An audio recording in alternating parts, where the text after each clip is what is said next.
psicológica e social das vítimas de tráfico de pessoas, do dever de confidencialidade dos procedimentos judiciais relativos a essas vítimas de tráfico. Então, ele já tem um viés protetivo e que é complementado é um estándar mínimo de proteção que é complementado por outras normas internacionais e nacionais. Bom, mas a partir do protocolo de Palermo, a gente já conseguia verificar duas deficiências protetivas, dois déficits de proteção no direito internacional dos direitos humanos.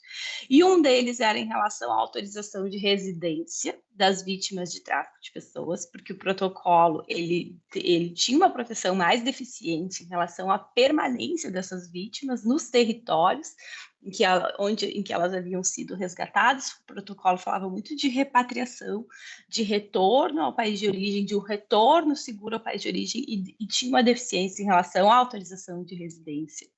E o protocolo também ele tinha uma deficiência em relação a não prever expressamente a não criminalização dessas vítimas de tráfico de pessoas, deixando às legislações nacionais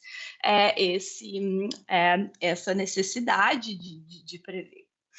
E o que seria, então, né, essa não criminalização? O que é a não criminalização da vítima do tráfico de pessoas?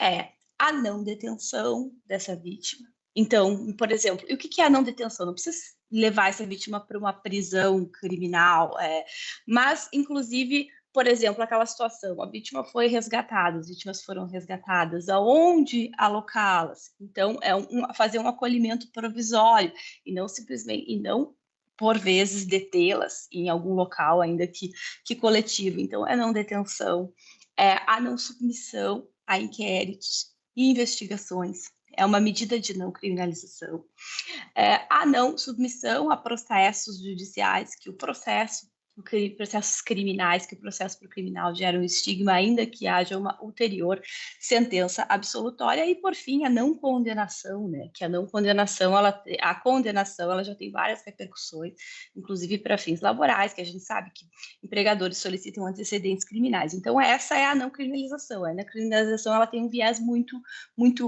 amplo, né?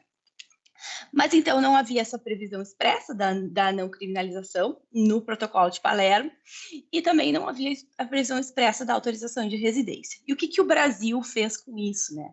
O Brasil ele teve a sua previsão expressa de autorização de residência do então CNIG, do então Conselho Nacional de Imigração. Ele já em 2010 já havia essa previsão de autorização de residência, que foi a Resolução Normativa CNIG 93, que essa Resolução Normativa CNIG 93 de 2010 ela foi revogada pela lei pela nossa atual lei do tráfico de pessoas, com uma previsão legal de autorização de residência, e essa autorização de residência ela exigia colaboração com o processo criminal na época. Mas então já tinha um viés protetivo maior em relação ao protocolo de Palermo, em relação a isso. Mas em relação à não criminalização, houve sim um projeto de lei, que é o próprio projeto de lei que resultou na nossa lei de tráfico de pessoas, que é o projeto de lei do Senado, o PLS 479 de 2012. Esse projeto de lei, ele previa expressamente que a vítima de tráfico de pessoas ficará isenta da pena correspondente a infrações penais que tenha cometido em razão da situação de exploração por ela sofrida. Então, o PLS de 2012, ele previa expressamente a não criminalização. Só que no própria Comissão de Constituição e Justiça do Senado, essa previsão ela foi extirpada do PLS original. E o fundamento consta no parecer da CCJ. E o que constou no parecer da CCJ? Eu vou ler porque ele é um fundamento que a gente vai ter em mente, inclusive quando a gente for trabalhar o princípio da não criminalização na nossa prática. Não podemos concordar com as benesses oferecidas no novo tipo penal ao agente, como a redução de pena, se ele mesmo já foi uma vítima do tráfico. Toma água.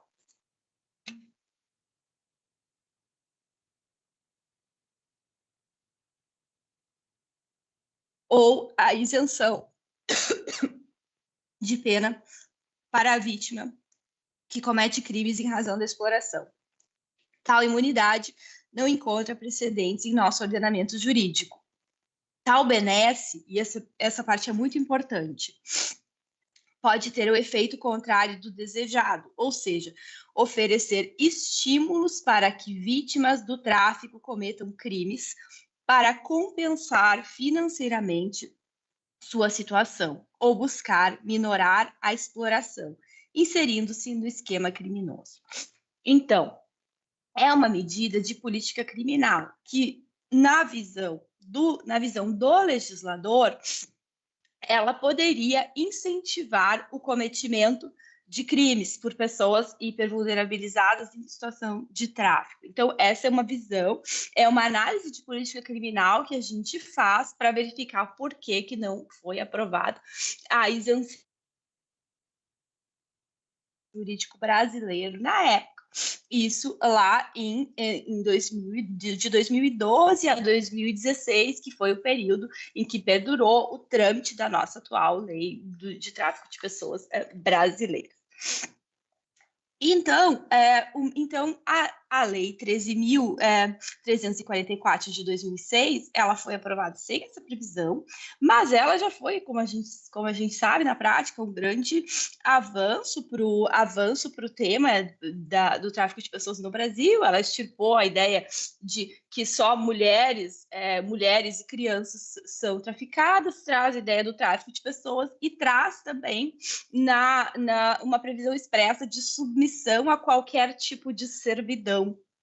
Então, a lei brasileira também é diferente da lei de vários outros países, ela não fala do tráfico para condutas criminosas, para exploração para condutas criminosas, mas dentro da ideia de servidão entra numa análise ampla, que é a que a gente aplica, entra a conduta criminosa. E o contato da DPU com o tema do tráfico de pessoas, ele se dá muito frequentemente, muito inicialmente também, em relação à defesa criminal de vítimas de tráfico de pessoas acusadas e flagradas em situação de tráfico de drogas, principalmente no contexto das mulas do tráfico no aeroporto de Guarulhos, que é um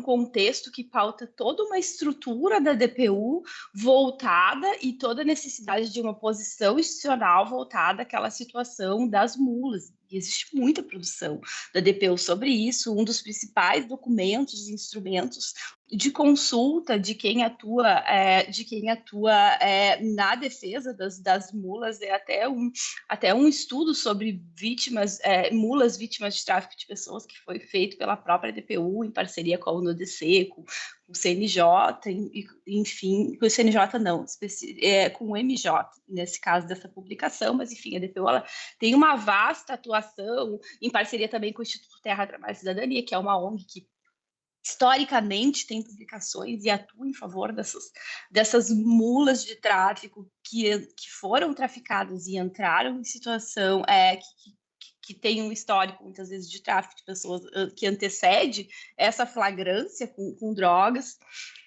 mas também, dentro de submeter a qualquer tipo de servidão, a gente tem, hoje em dia, também pessoas traficadas para digitais, né? E esse cometimento de crimes digitais, a gente tem um desafio, que são os brasileiros também, que são traficados para o exterior para o cometimento de crimes digitais, e aí a gente tem o exemplo dos brasileiros traficados para o Camboja, para Myanmar, para a Tailândia, para o fim desse cometimento, e aí, inclusive, que a DPU atuou na repatriação dessas pessoas. E essas pessoas que cometem crimes digitais, muitas vezes atingem brasileiros e até acessam plataformas digitais brasileiras e muitas vezes retornam com um histórico de delitos de crimes digitais praticados durante esse contexto de tráfico. Então, não se resume só às mulas do tráfico, né? É, então, no Brasil, a gente não tem essa previsão expressa, mas, ao mesmo tempo, a gente tem a ideia de que uma pessoa, a previsão legal de que uma pessoa pode ser traficada para fins de cometimento de crimes, ainda que também não expressamente, né? Tá. E nos outros países? Diversos outros países adotam a não criminalização expressa da vítima de tráfico de pessoas. E aí eu vou trazer um exemplo, que é o exemplo da Argentina. Por que da Argentina? Porque a lei da Argentina, que prevê a não punibilidade da vítima de tráfico de pessoas, é de 2008. Então, já persiste há bastante tempo. E o Ministério Público Federal da Argentina, ele já publicou, inclusive, resenha de jurisprudência sobre a aplicabilidade da lei de tráfico de pessoas, resenha de jurisprudência da Câmara Federal de Cassação Penal. E essa resenha da Câmara Federal de Cassação Penal, ela reconhece a existência de aplicação de escusa absolutória para vítima de tráfico de pessoas, mas de uma forma muito tímida também, com poucos casos de manutenção dessa escusa absolutória em instância superior. Um caso específico que ela manteve foram mulheres traficadas para fins de prostituição, que estavam em situação de prostituição e ainda permanecendo numa situação de vulnerabilidade e coação, começaram a contribuir e a cooptar outras mulheres, no caso paraguaias, para serem traficadas para fins de prostituição para a Argentina. Então, nesse caso foi reconhecida a escusa absolutória em relação ao processo nos quais elas eram acusadas por tráfico de pessoas. E também alguns outros casos, mas o que chama atenção, né, na Argentina? Chama atenção que, por mais que haja essa previsão expressa da não punibilidade da vítima de tráfico de pessoas, em alguns casos são aplicados excludentes de ilicitude, excludentes de culpabilidade que não esse da isenção da pena para a vítima do tráfico. E aí aqui tem um caso muito paradigmático, que inclusive eu dei numa oficina para juízes do CNJ, feita em parceria com a OIM, que é um caso que, por si só, ele vale um encontro, que é o caso do Tribunal Oral Criminal Federal da Argentina, uma sentença da juíza Sabrina Namer, de 6 de julho de 2022. Essa sentença, por que eu trago ela? Porque é uma sentença que absolveu mais ou menos 10 mulheres trans, migrantes, a maioria migrantes do Peru, por tráfico de drogas, em um contexto de prostituição. Esse caso, ele é muito relevante porque a juíza, ela faz um julgamento com perspectiva de gênero e ela reconhece o estado de necessidade exculpante para essas mulheres trans em relação ao tráfico de drogas. Então, ela absolve essas mulheres trans pelo tráfico de drogas. E quais são os fundamentos que ela usa na sentença dela? Ela traz um enfoque interseccional, ela analisa o contexto das mulheres trans migrantes na Argentina, da extrema situação de vulnerabilidade, da discriminação de gênero, e ela traz diversos precedentes sobre julgamento com perspectiva de gênero para chegar a essa conclusão do estado de necessidade exculpante. E para analisar o contexto dessas mulheres trans, ela traz uma publicação excelente da Defensoria da Argentina, que é La Revolución de las Mariposas, que faz uma análise da hipervulnerabilidade que as pessoas trans sofrem, têm, num contexto, inclusive, das ruas de Buenos Aires. muitas vezes essas mulheres elas foram traficadas, mas o foco do julgamento não é o tráfico de pessoas. Ela não incorre a todo o histórico anterior dos quais essas mulheres chegaram do Peru e, portanto, ela não aplica a isenção da pena do artigo 5º da lei argentina, e sim o estado de necessidade exculpante. E aí ela analisa o fenômeno do travesticídio social, que é o quanto ser travesti faz com que as pessoas tanto tenham uma migração quase forçada, em razão de saírem de contextos onde há mais violência, mas ainda que no destino elas sofrem muita violência e risco de morte e não conseguem trabalhos formais, acabam na prostituição, e a prostituição, por si só, para sobreviver, elas têm que elas acabam usando a droga tanto para aguentar a prostituição quanto para aguentar as ruas, mas também como uma forma de sobrevivência financeira, inclusive, quando a prostituição é insuficiente para que elas consigam sobreviver nas ruas e num contexto de tanta violência. Então, por que eu trago, então, essa sentença, né? Porque ela fala do estado de necessidade desculpante, que é uma excludente de culpabilidade, num contexto do que ela chama de disparate impact, que é um impacto diferenciado e desproporcional de um contexto de extrema vulnerabilidade, como é o contexto da prostituição, como é o contexto de uma prostituição em que anteriormente há o tráfico de pessoas e de pessoas trans, com a discriminação de gênero, com a pobreza, com a situação de rua, para dizer que esse impacto é desproporcional em relação à conduta criminosa que é o tráfico de drogas, né? Então, essa sentença eu trago para dizer o seguinte, que por mais que haja essa previsão legal em alguns países, muitas vezes as alternativas do processo e o contexto do processo, ele mostra a necessidade de utilização de outro fundamento e não, às vezes, fazer uma investigação defensiva em relação à conduta antecedente ou um crime antecedente, que é o tráfico de pessoas, e sim fazer uma análise de contexto, inclusive com a perspectiva de gênero, ou inclusive com outras perspectivas, inclusive de gênero, e também não só em relação às mulheridades, mas em relação também às transexualidades, e para escolher a melhor estratégia no caso concreto. Ainda na América do Sul, né, Bolívia tem excludente de punição, não punição da pessoa traficada. Uruguai tem não punição da pessoa traficada.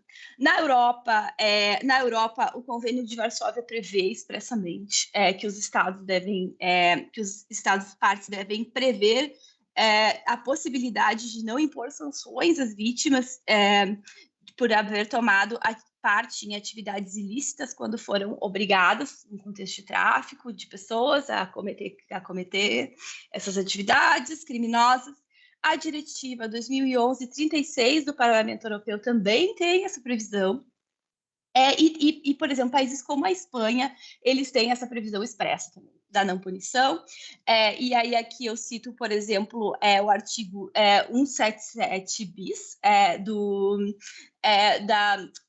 eu não sei, não me lembro agora, não me recordo se é do Código Penal Espanhol, do Código Penal Espanhol, que fala que o inciso 11 fala que a vítima de tráfico de seres humanos ficará isenta de punição pelas infrações cometidas.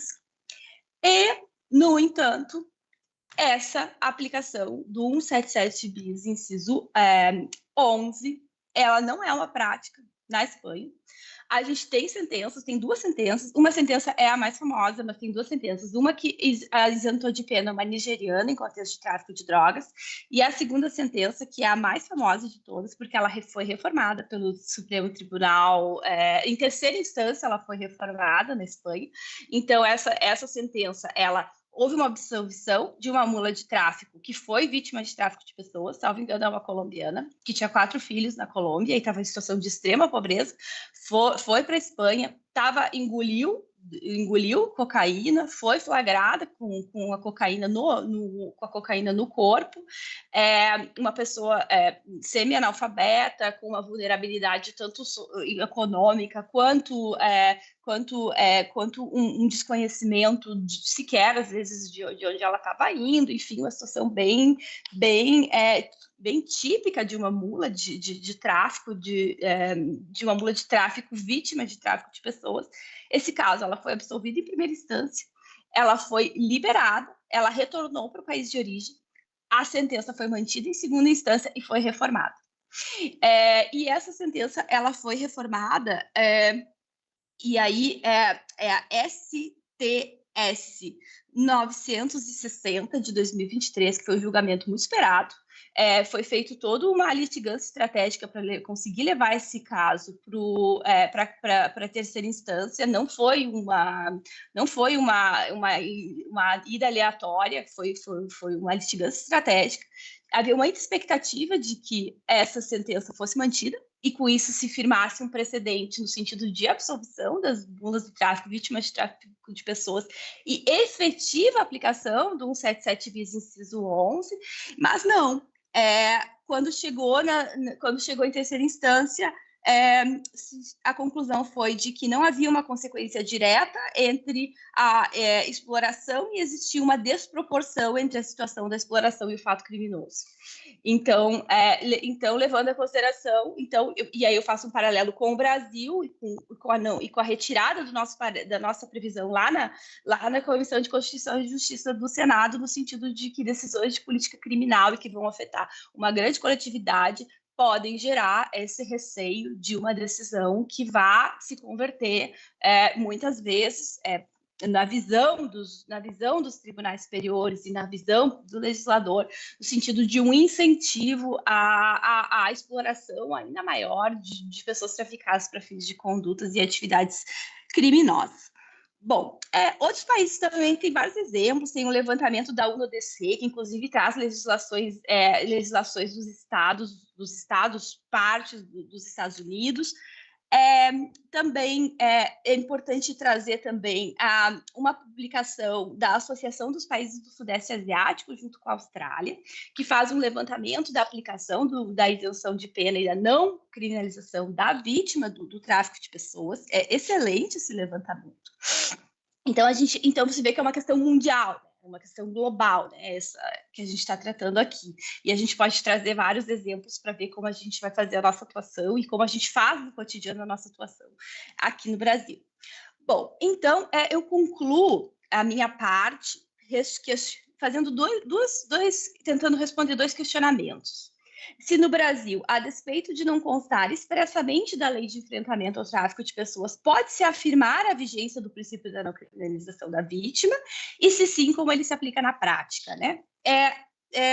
São questões abertas. Mas a primeira, para fechar, sim, existe o princípio da não punição da vítima de tráfico de pessoas, é uma norma de jus cogens, ela tem previsão que decorre tanto da proteção à vítima do Protocolo de Palermo, quanto das diversas normas interpretativas e documentos internacionais de soft law, de direito internacional dos direitos humanos, que fazem uma interpretação extensiva da proteção da vítima.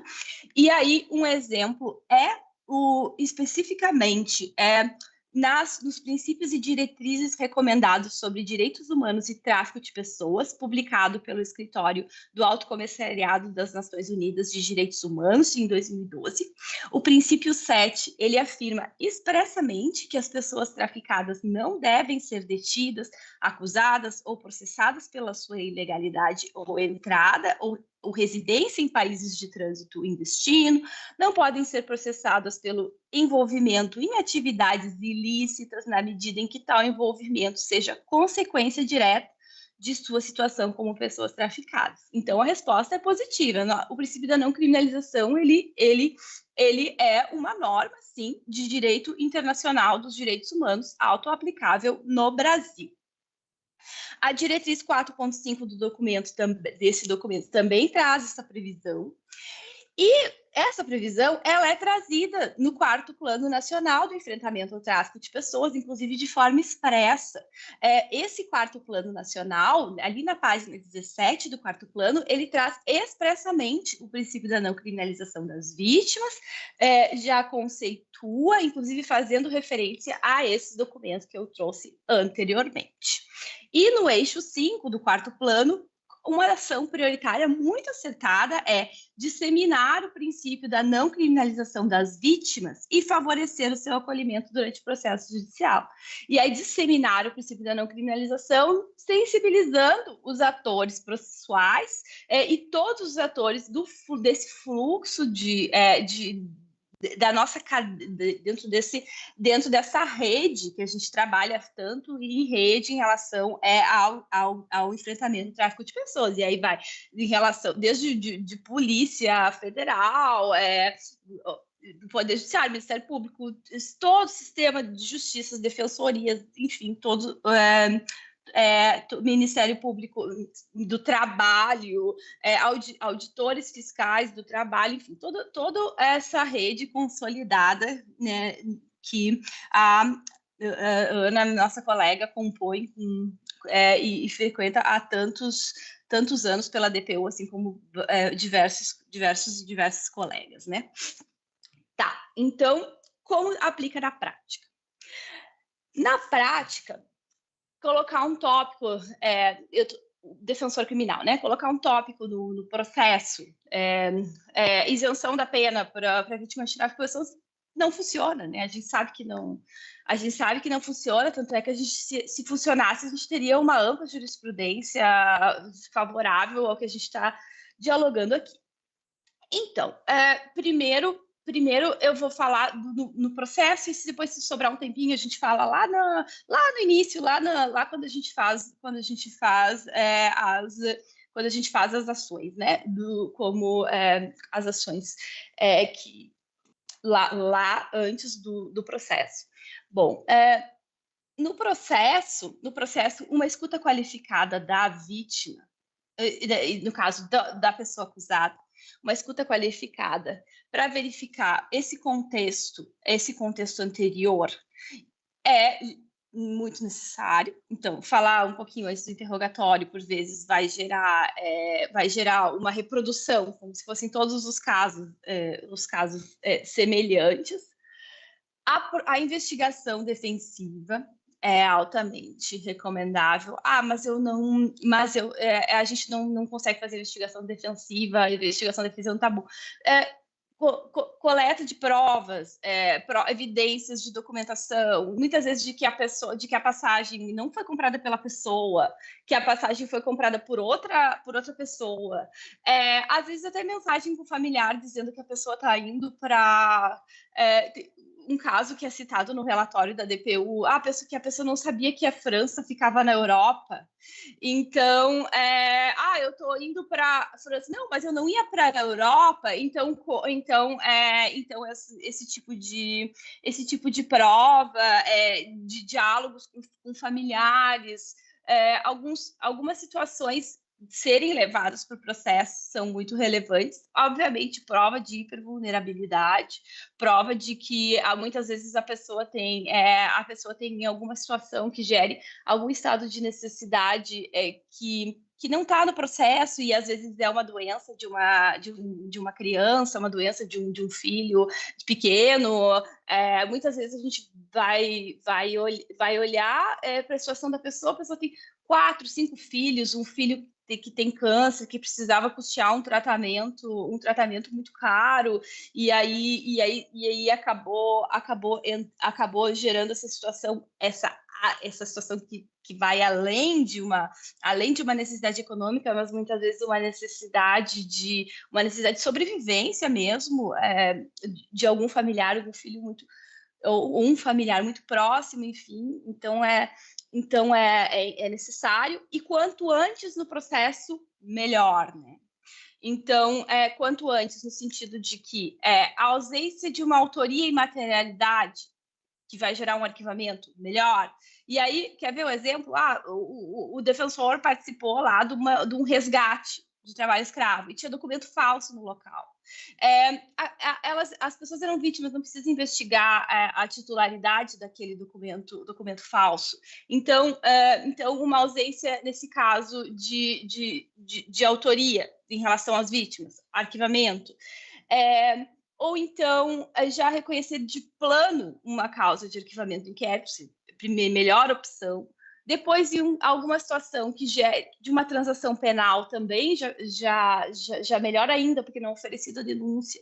E ainda depois de oferecida a denúncia, justiça negociada nesses casos, sim, o Ministério Público é o titular da ação penal, a gente cada vez tem essa justiça negociada, ela acaba reforçando a titularidade da ação penal e que o Ministério Público tem mais possibilidades de firmar um acordo de não persecução penal, às vezes até uma suspensão condicional do processo, nesses casos de justiça negociada, e a reconhecer na própria justiça negociada um abuso de uma situação de vulnerabilidade.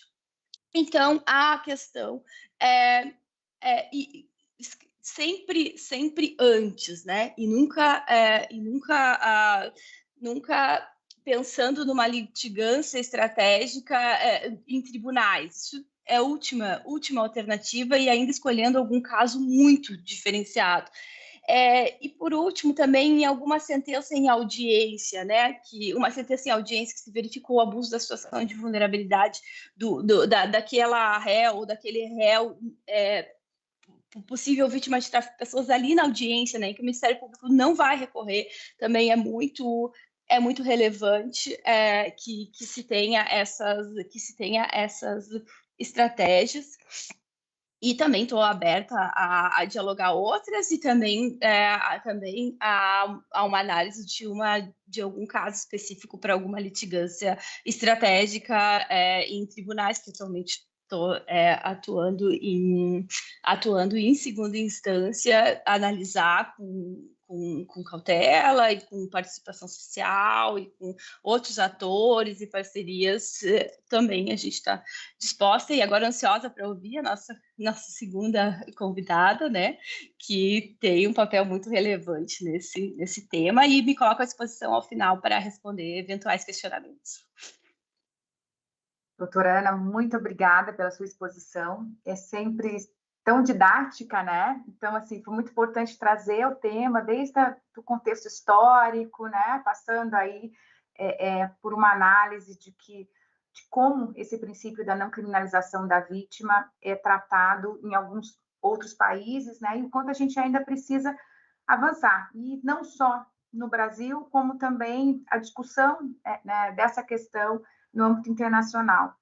É interessante que você citou o 4º Plano Nacional, e eu tive a oportunidade de participar da construção, né, desse 4º Plano, e não foi por acaso, foi proposital, que no eixo 5, né, da repressão e responsabilização, a primeira ação prioritária fosse relacionada ao princípio da não criminalização da vítima. Então, assim, o Brasil, o Estado brasileiro, né, as instituições aí que estão na linha de frente no enfrentamento ao tráfico de pessoas, tem o reconhecimento, a consciência do quanto a gente precisa discutir essa questão, esse princípio, e o quão difícil é colocá-lo em prática, né?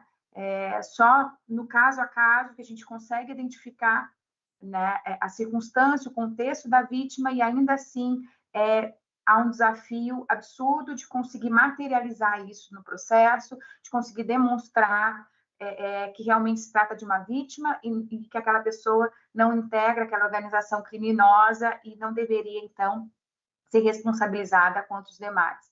E nós, como defensores, quantas vezes, né, na entrevista com uma vítima, a gente ouve uma história, mas a gente não consegue montar o quebra-cabeça, a gente não consegue indicar as provas e apresentá-las. E isso faz parte da nossa angústia enquanto defensores, né, de não conseguir ali contar a história, materializar e comprovar o que nos é trazido. Mas acho que é um esforço muito importante que a gente continue discutindo esse tema, porque tráfico de pessoas é um crime que, como poucos, a gente precisa retirar um véu, né?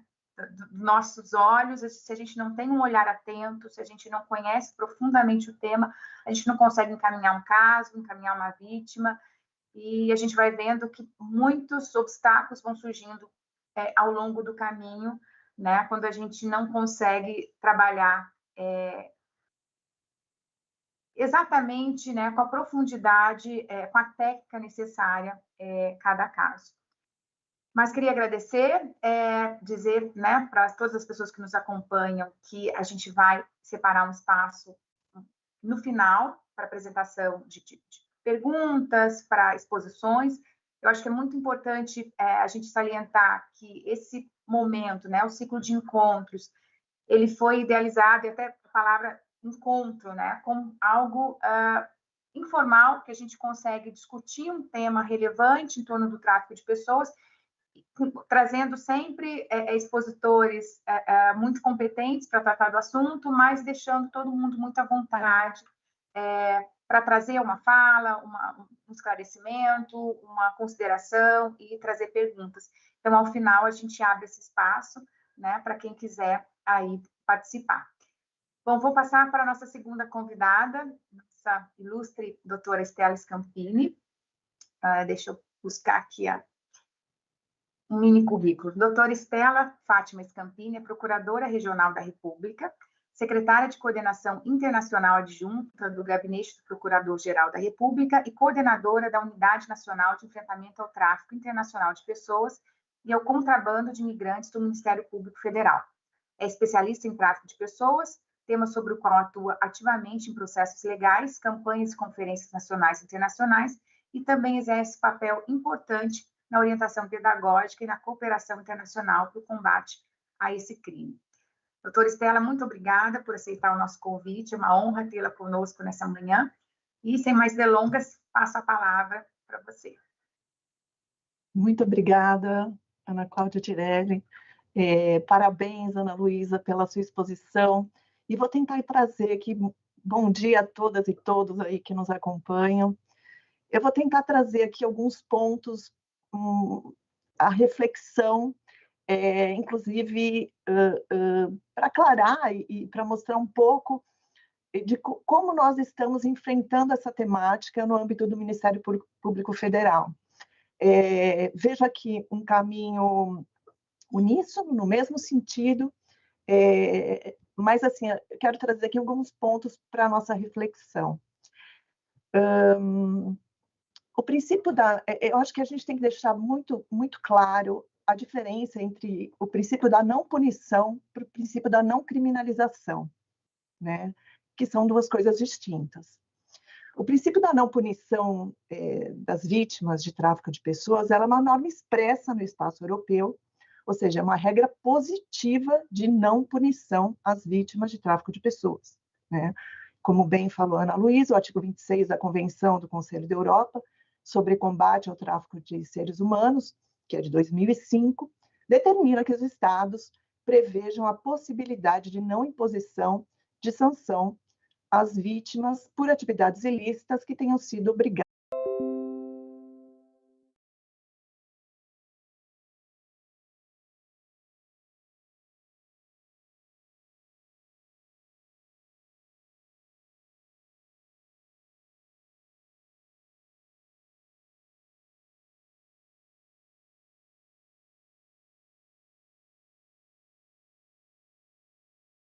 Estados universais, o princípio também é assentado em soft law pelas normas, né, pelas recomendações da ONU.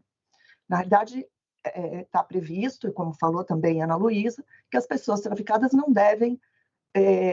não sejam detidas, acusadas ou processadas por ilegalidade na entrada ou estadia ou por sua participação em atividades ilícitas, na medida que isso seja consequência direta da situação de tráfico.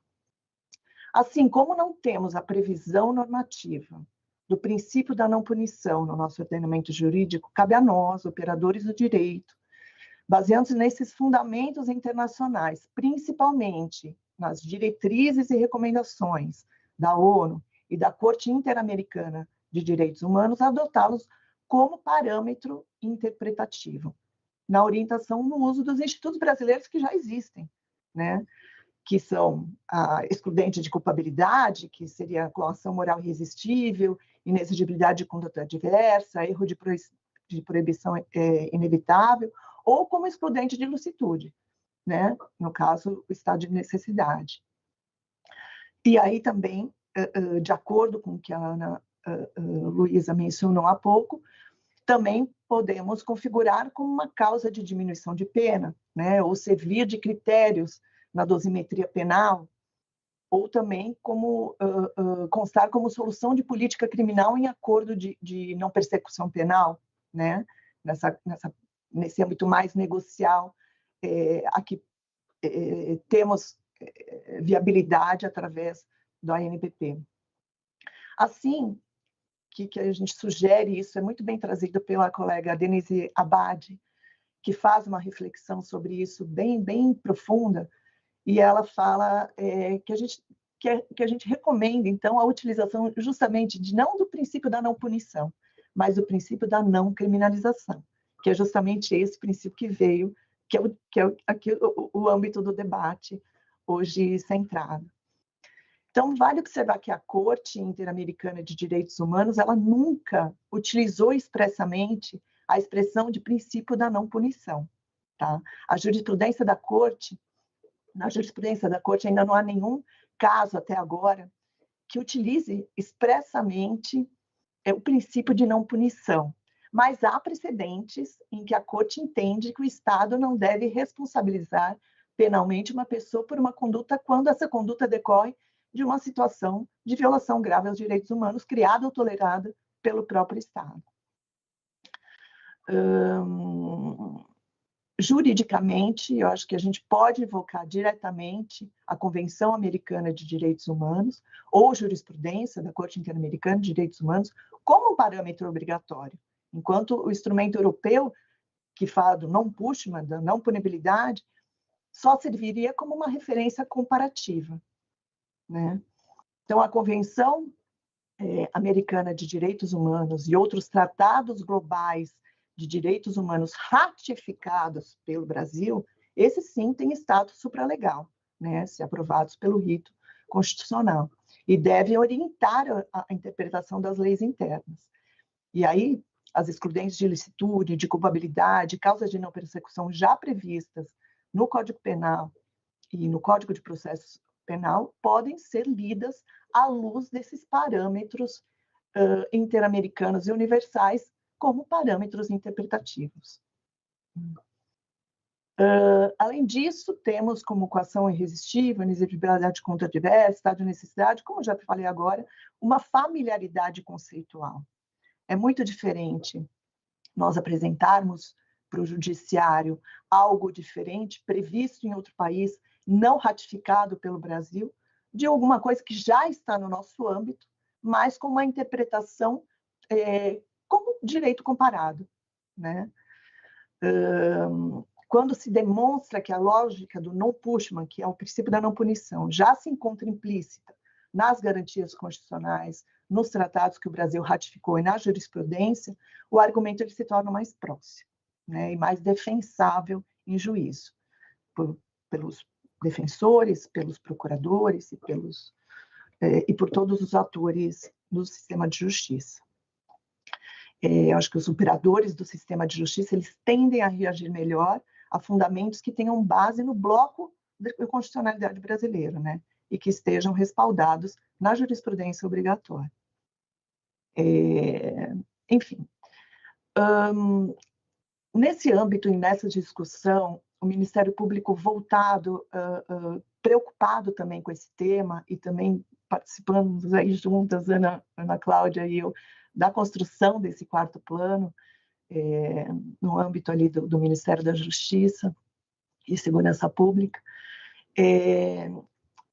foi pensado, então, um modelo, né, como estreitar e como aprofundar essa discussão e trazer isso de uma forma mais concreta para os nossos casos diários, né? E O objetivo é de enfrentar várias lacunas, até entre a intersecção entre o tráfico de pessoas, tráfico de drogas, sob a perspectiva de gênero. O Ministério Público Federal, em parceria com um programa de cooperação entre a União Europeia e a América Latina e Caribe em políticas de drogas, COPOLAD 3, desenvolveu uma iniciativa conjunta voltada ao fortalecimento da atuação institucional em contextos que envolvem a intersecção entre tráfico de drogas, tráfico de pessoas e gênero.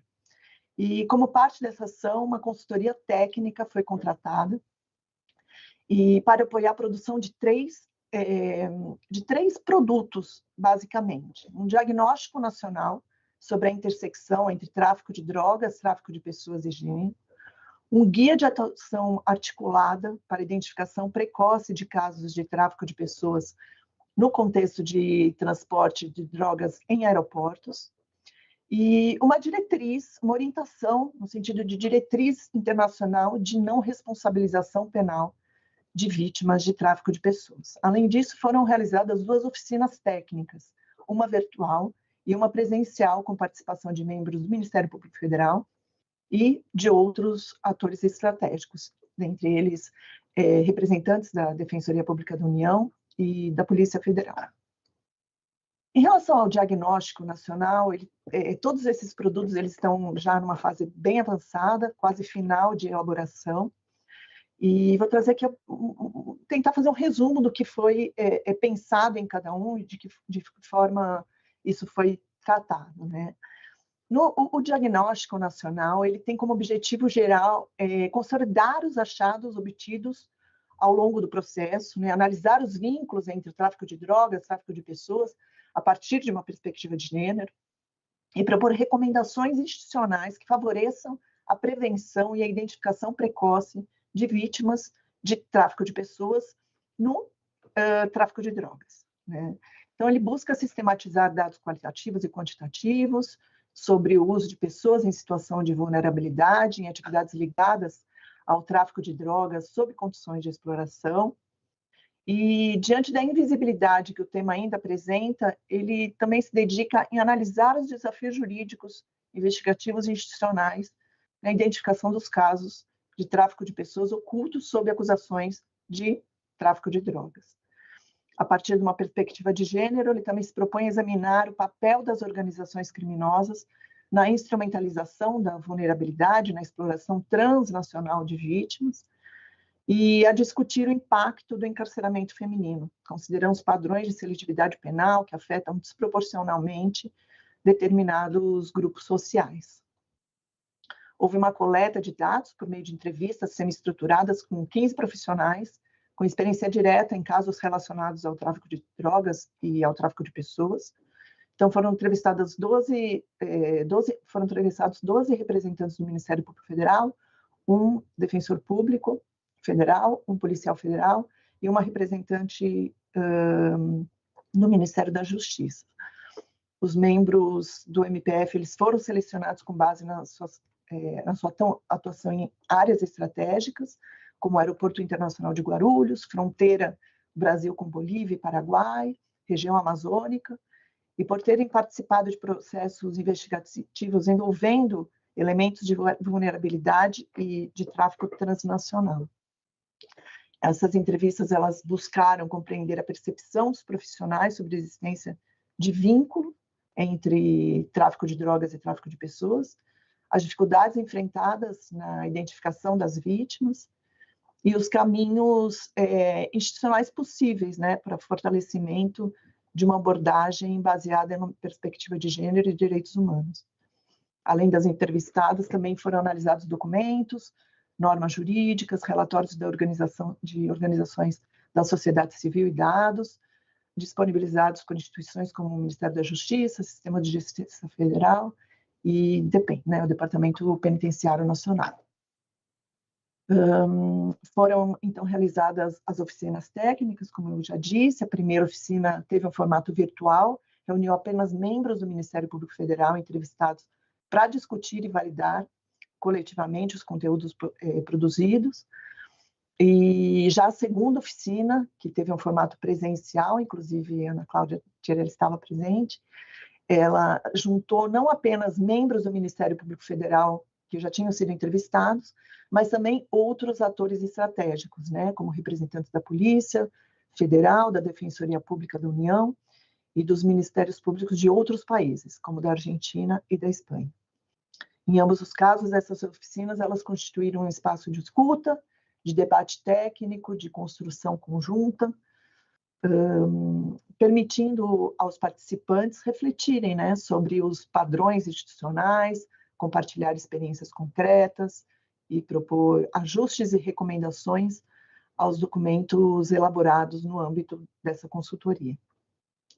Nesse sentido, elas tiveram, acho que, um papel estratégico, né, na consolidação desse diagnóstico nacional e, principalmente, a fomentar essa troca de percepções entre profissionais de diferentes regiões, diferentes áreas de atuação, mas penso que todos no mesmo sentido da identificação de casos e da efetivação concreta desse princípio da não criminalização. Além disso, o que eu posso dizer mais em relação a esse diagnóstico? Tivemos algumas dificuldades assim que foram vivenciadas justamente por ausência de alguns dados, né, desagregados por gênero e nacionalidade nos registros oficiais do sistema de justiça, o que impediu talvez uma visão clara da extensão do problema, dificultando a formulação de políticas públicas e estratégias institucionais específicas. Além disso, o que se verificou também foi uma ampla invisibilidade de casos com indícios de exploração que permanecem não reconhecidos e não investigados, devido à sobreposição entre o papel da vítima, né, de tráfico de pessoas e acusada pelo tráfico de drogas ali no sistema penal, judicial. E é importante dizer que, apesar de muitos membros do Ministério Público relatarem a percepção de que determinadas pessoas poderiam ter sido vítimas de tráfico de pessoas, o que se verificou é que os processos investigativos raramente avançaram nesse sentido, seja por limitações institucionais, por falta de provas robustas, há uma banalização, talvez, das alegações nesse sentido, de que é uma vítima, mas assim as provas elas não chegam, e aí eu acho que está importante o papel da Defensoria Pública da União, e eu sei da dificuldade que é dessa produção probatória, mas eu acho que a gente pode avançar juntos nesse sentido, da identificação de casos realmente sensíveis e que merecem uma atenção especial, trabalhar nessa produção e tentar obter de várias maneiras essa produção probatória. E também nos visualizamos numa ausência de protocolos padronizados para uma investigação paralela, né? Então, acho que nesse diagnóstico, diante dessa questão, também foi importante dizer na questão de gênero, né, que esse diagnóstico ele reforça a urgência de se incorporar uma abordagem. Eu não sei se eu estou extravasando aí o tempo, Ana Cláudia, mas você, por favor, me corte, viu? Porque eu vou me empolgando e vou falando. Não, mas pode continuar, a exposição está ótima, a gente ainda tem bastante tempo. Tá. Quando for, por favor, me corte, mas é que eu vou e vou seguindo. Então, no tocante à questão de gênero, esse estudo também ele reforça a urgência de se incorporar essa abordagem, né, de gênero nas políticas criminais e prisionais, com foco na dignidade, nos direitos das mulheres, na proteção integral de suas famílias. É importante dizer que estudos realizados pelo ITCC em 2013, as BRAD em 2018 e a NADC em 2023 revelaram que o perfil das mulheres presas por tráfico de drogas no Brasil é composto, em sua maioria, por jovens negras, pobres e chefes de família, né? Que são essas mulheres que são frequentemente recrutadas por organizações criminosas para executar funções, né, de baixo escalão, como transporte e armazenamento de pequenas quantidades de drogas. E muitas vezes enfrentam no tráfico enfrentam, né, o tráfico de drogas, assim, por questões de dificuldades financeiras, né? Atração pelo retorno rápido, influência de terceiros, desinformação sobre a gravidade do crime, a falta de oportunidades ali no mercado formal. E então o tráfico de drogas ele acaba sendo realmente uma alternativa para essas mulheres que enfrentam ali uma exclusão social e realmente uma vulnerabilidade econômica muito grande, e que representa o crime mais cometido por mulheres no Brasil, segundo o Infopem de 2019. Então, tendo em consideração ainda essa perspectiva de gênero, a intersecção entre o tráfico de pessoas e o tráfico de drogas, ele chama atenção para as particularidades da condição da vítima acusada, né? Grande parte dos membros do Ministério Público Federal que foram entrevistados, eles ressaltou a dificuldade em coletar provas que gerem um convencimento robusto, como a gente já falou agora há pouquinho, e que demonstrem que a pessoa acusada de transporte de droga, mula, esteja cometendo o crime como uma consequência direta de situação de pessoa traficada, de pessoa que está sendo ali explorada. Em estudo realizado pela UNODC em 2021, sobre vítimas acusadas no contexto de tráfico para exploração sexual, foi apresentado, por meio de análise jurisprudencial e complexidade de alguns casos de tráfico de pessoas, onde a ré também pode ser uma vítima, por não ter outra alternativa real, né? Por não obedecer, cometer um crime, ou por buscar limitar a sua própria exploração e escapar dessa situação de pobreza. Essas vítimas acusadas, elas são deliberadamente usadas em posição de baixa hierarquia, como a gente já falou, e elas se veem envolvidas na prática de delitos e se encontram, muitas vezes, enfrentam, né, obstáculos para o acesso ao sistema de justiça e às autoridades públicas, né? A já existente desconfiança em relação às instituições estatais, comum entre as pessoas traficadas, ela se intensifica nesses casos em que houve participação em atos criminosos, né? Ali ela não consegue se verificar, se reconhecer como vítima de tráfico de pessoas, né? Até porque essa invisibilidade, esse não reconhecimento é muito comum nesse tipo de crime, e ela se vê ali como achando realmente que está praticando o crime do tráfico de drogas. E, de fato, está. Mas tem todo esse histórico, essa questão de intersecção entre os dois crimes. Então, esse cenário todo ele reforça essa necessidade de aprofundamento, né, da análise sobre o tráfico de pessoas para cometimento de delitos, né, que é uma finalidade que não vem expressa na nossa legislação, mas que deve sim ser analisada e talvez trabalhada em outras,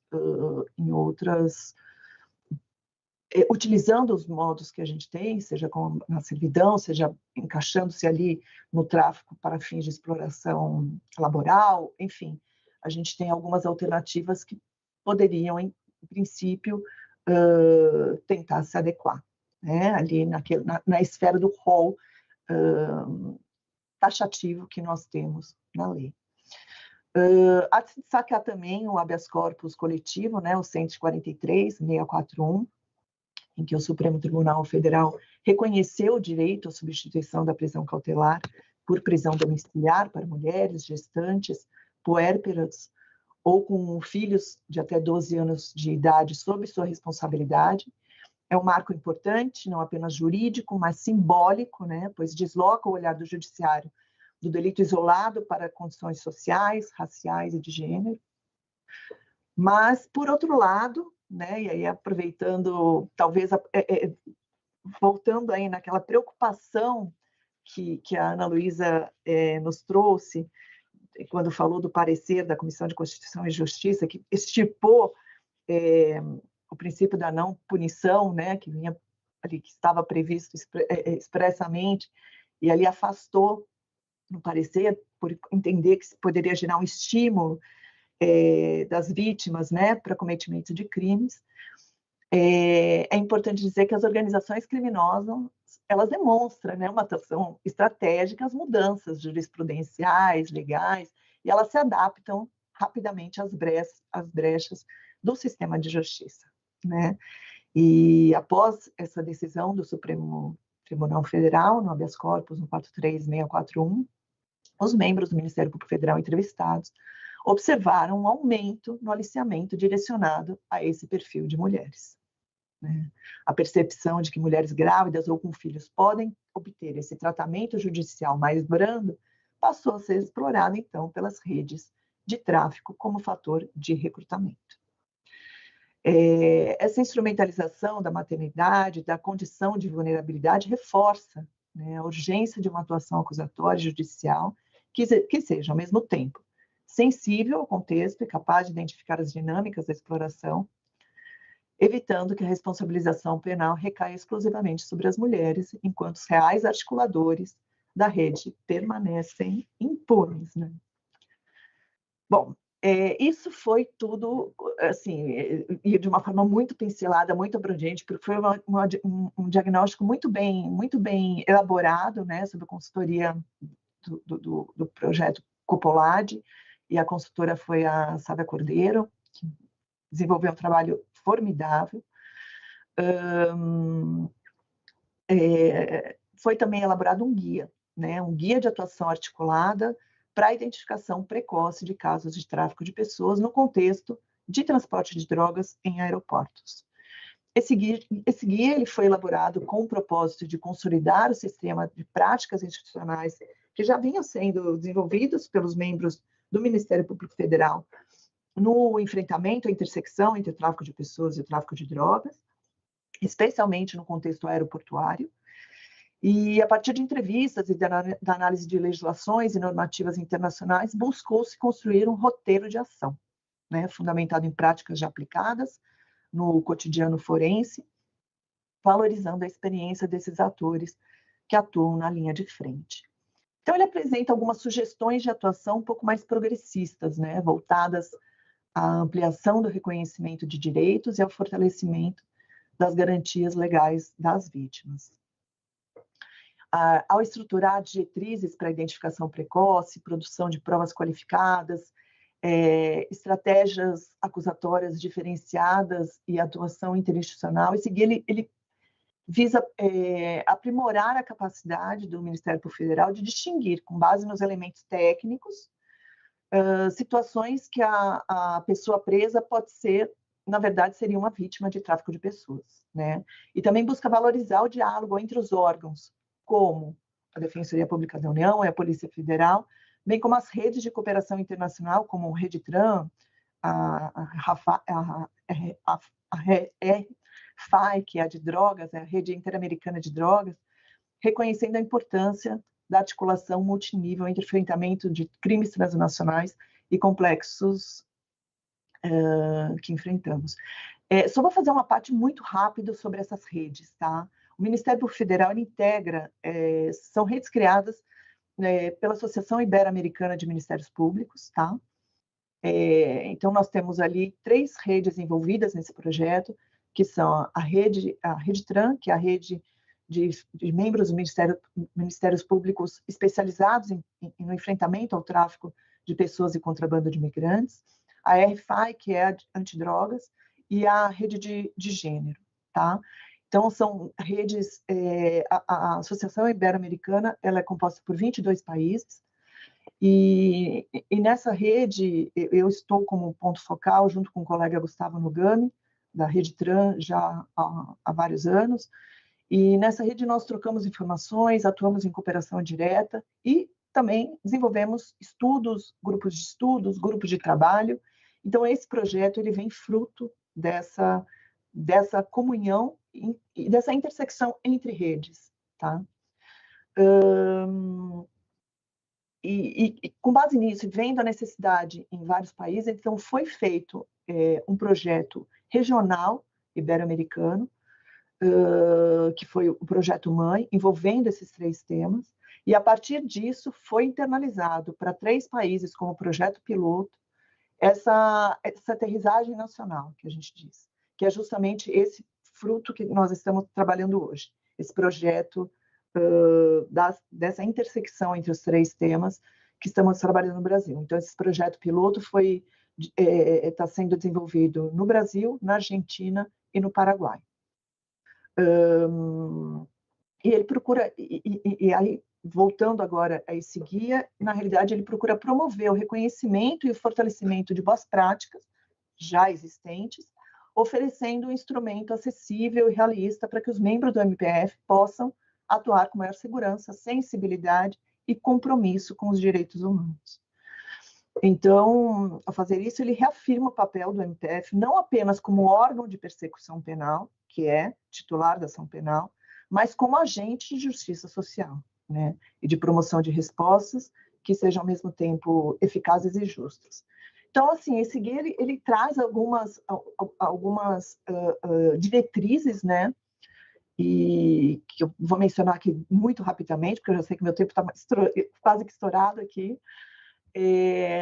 Então, assim, ele traz diretrizes como avaliação técnica, desde o recebimento do flagrante, e isso passando até pelas audiências de custódia, né, sendo possível, porque, na realidade, a audiência de custódia ela não tem essa finalidade, mas havendo ali, sendo o primeiro contato que o membro do Ministério Público tem ali com aquele agente que praticou o tráfico de drogas, verificar se há alguns elementos de identificação precoce de tráfico de pessoas.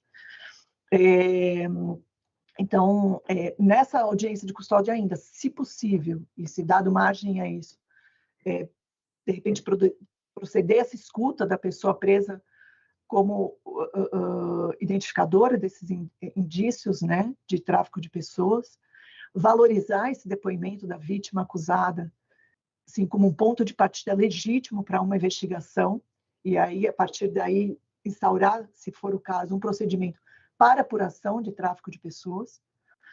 E aí, claro, numa investigação paralela, porque a gente sabe muito bem que o processamento do crime de tráfico de drogas, principalmente se a pessoa está presa, ele é muito célere, então não haveria tempo para a investigação do tráfico de pessoas, mas isso pode ser numa vertente apurado paralelamente. O acionamento institucional imediato da Unidade Nacional de Enfrentamento ao Tráfico de Pessoas, que nós temos no âmbito do Ministério Público Federal, porque ali quem vai estar participando dessa audiência de custódia é o colega que atua com os crimes de tráfico de drogas, né? Então, aí, no caso, ele já aciona que esse grupo especializado, nós somos especializados nessa temática de tráfico de pessoas, uma coleta estratégica de provas como prioridade, priorizando aí a quebra de sigilo de dados de celulares, análise de conversas, reservas de passagens, uma reavaliação da denúncia, a possibilidade aí no caso da NPP, no caso de oferecimento de denúncia, que seja muito avaliado, que seja cuidadosamente reavaliado, e quando houver viabilidade, que o ANPP seja um instrumento legítimo para evitar a persecução da vítima acusada. O fortalecimento da atuação, e acho que isso é muito importante até nesse contexto que nós estamos, o fortalecimento de uma atuação conjunta não, mas talvez uma coordenação, uma atuação coordenada entre o Ministério Público e a Defensoria Pública, no sentido desses primeiros momentos de identificação precoce desses casos de tráfico de pessoas, né? Que os agentes do tráfico de drogas sejam possíveis vítimas de tráfico de pessoas, e aí talvez a construção de um protocolo conjunto de atuação e proteção, né? Entre esses dois órgãos, com fluxos claros de compartilhamento de informações, isso visando garantir essa centralidade da vítima, assegurar mecanismos específicos de proteção a vítimas e denunciantes. Claro, uma adoção de abordagem interseccional e humanizada, e aí, voltando à questão das redes de cooperação, uma integração, muitas vezes, dessas redes de cooperação internacional, né?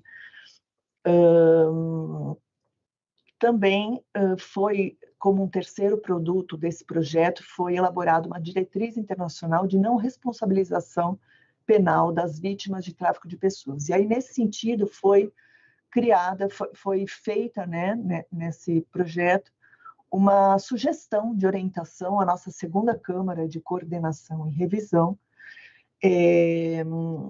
para uma orientação geral a todos os membros que atuam, né, e no sentido de adoção da diretriz internacional de não responsabilização penal das vítimas de tráfico de pessoas, e isso, como eu já disse lá no início da minha fala, reconhecida nos instrumentos europeus vinculantes e nas recomendações e diretrizes da ONU e do Sistema Interamericano de Direitos Humanos, que se considerasse, então, a audiência de custódia como um possível momento propício, né, para a identificação desses sinais de possível tráfico de pessoas.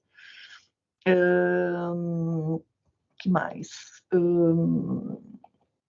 Que em casos fortes de indícios de tráfico de pessoas, em caso de transporte de drogas, se instaurasse, então, né, uma sugestão, uma orientação de que se instaure uma investigação paralela, centrada na condição de vítima e garantindo uma escuta especializada, né, com enfoque de gênero, de direitos humanos, para essas pessoas, e que, na ausência de elementos probatórios suficientes para caracterizar o tráfico de pessoas, então, mas verificando-se ali uma situação de extrema exploração, de vulnerabilidade,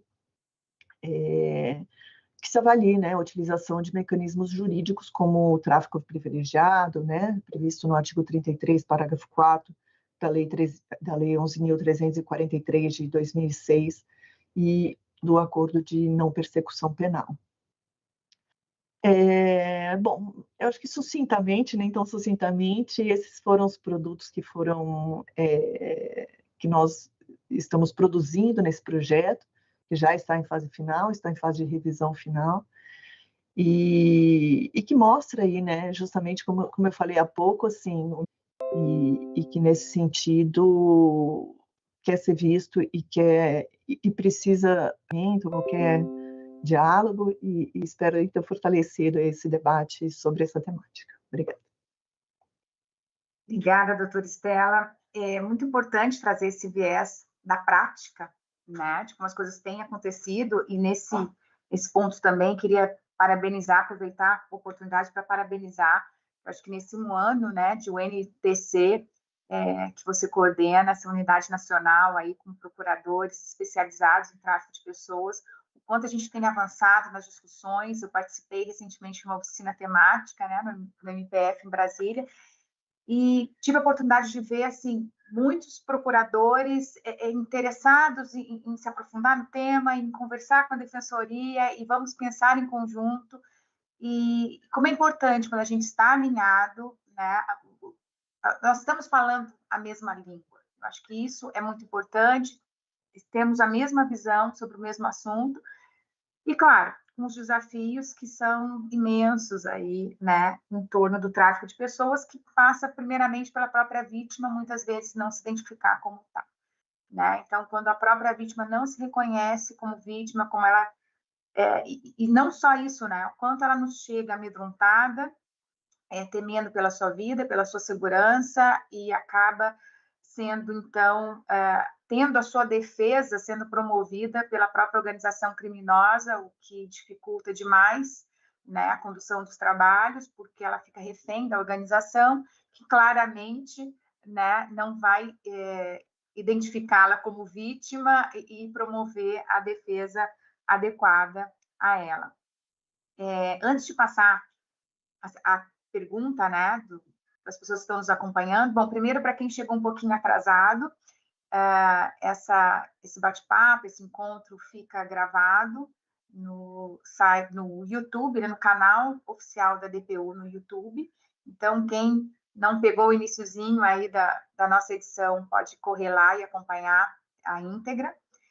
Mas eu queria fazer a mesma pergunta para as nossas duas brilhantes expositoras, né? A gente sabe que os desafios em torno da não criminalização da vítima são diversos, passa pelo não reconhecimento da vítima como tal, passa pela necessidade de aperfeiçoamento da legislação, pela sensibilização até, né, das instituições aí no sistema de justiça.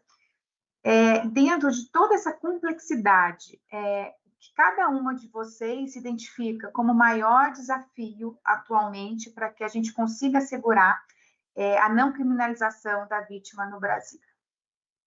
Começando pela doutora Ana Zago. Bom, é uma pergunta bem, bem ampla, né? Porque o que a gente viu de todos os estudos e levantamentos é justamente o receio de aplicação das nossas previsões legais já existentes, né?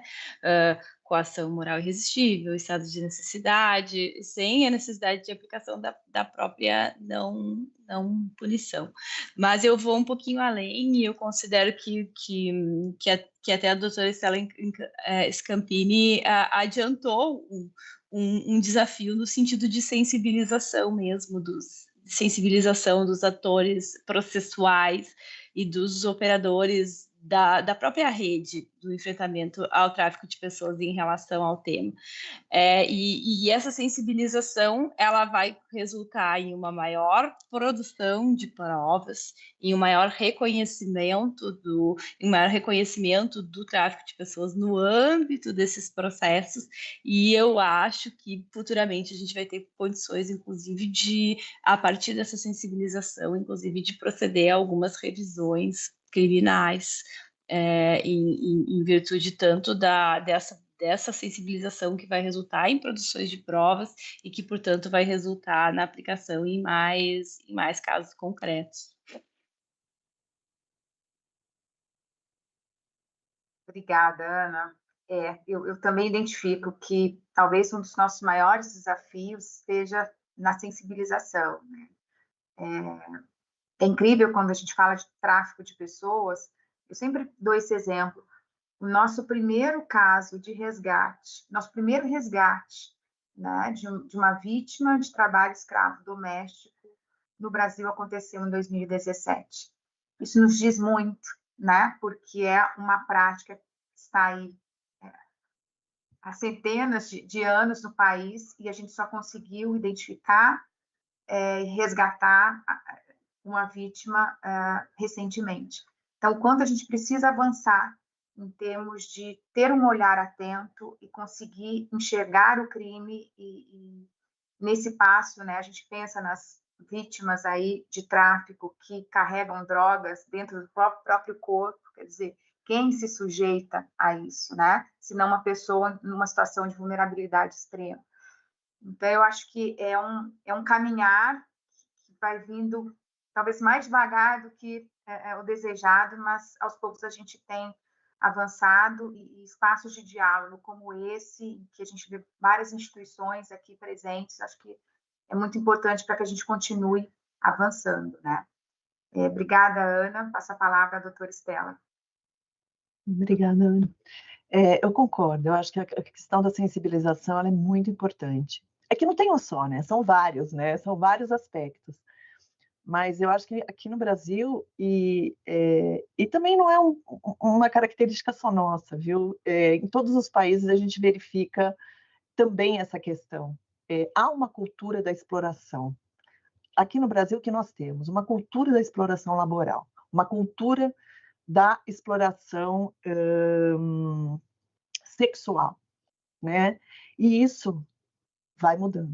Então, assim, essa sensibilização ela tem que mudar. E até uma vez eu estava conversando, acho que até como para tirar um pouco o foco e trazer mais ilustrativo, eu estava no Acre conversando com um estudioso e ele falou, olha, aqui no Acre, para você ver a cultura da exploração laboral, isso remonta até a história recente, que vem da questão da extração da borracha, né? Ali na floresta e tal, de como as pessoas eram tratadas. E é uma coisa muito recente. Se a gente for pensar, é muito recente.